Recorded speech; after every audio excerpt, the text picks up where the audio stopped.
ನಮಸ್ತೆ. ವಿಷಯ ಯಾವ ರೋಗಕ್ಕೆ ಯಾವ ಸೊಪ್ಪು. ಲೇಖಕರು ಧನ್ವಂತರಿ. 20ನೇಯದು ವೀಳೆಯದೆಲೆ.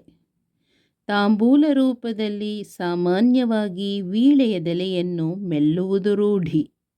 ಈ ಸಮಯದಲ್ಲಿ ಲಾಲಾಗ್ರಂಥಿಗಳಿಂದ ಜೊಲ್ಲು ರಸ ಹೇರಳವಾಗಿ ಸ್ರವಿಸಿ ಆಹಾರದಲ್ಲಿನ ಪಿಷ್ಟ ದ್ರವ್ಯಗಳೊಂದಿಗೆ ಬೆರೆತು ಅವು ಜೀರ್ಣವಾಗಲು ನೆರವು ನೀಡುವುದು. ಶೀತಕಾಲದಲ್ಲಿ ವೀಳೆಯದೆಲೆಯನ್ನು ಅಡಿಕೆ ಸುಣ್ಣದೊಂದಿಗೆ ಬಳಸುವುದರಿಂದ ದೇಹವನ್ನು ಶಾಖದಿಂದಿಡುವುದು.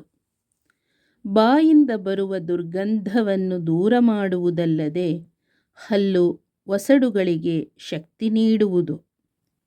ವೀಳೆದೆಲೆಯೊಂದಿಗೆ ಲವಂಗ ಹಾಗೂ ಪಚ್ಚಕರ್ಪೂರವನ್ನು ಸೇರಿಸಿ ಬಳಸುವುದರಿಂದ ಕೆಮ್ಮು ದಮ್ಮು ರೋಗ ಗುಣ ಕಾಣುವುದು.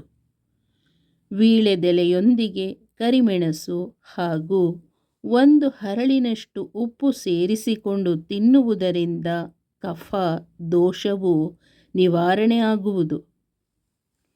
ತಾಂಬೂಲ ರೂಪದಲ್ಲಿ ವೀಳೆಯದೆಲೆಯನ್ನು ಬಳಸುವುದರಿಂದ ಹಲ್ಲುಗಳು ಒಸಡುಗಳು ಗಟ್ಟಿ ಆಗುವುವು, ಜೊತೆಗೆ ರೋಗಮುಕ್ತ ಎನಿಸುವುವು.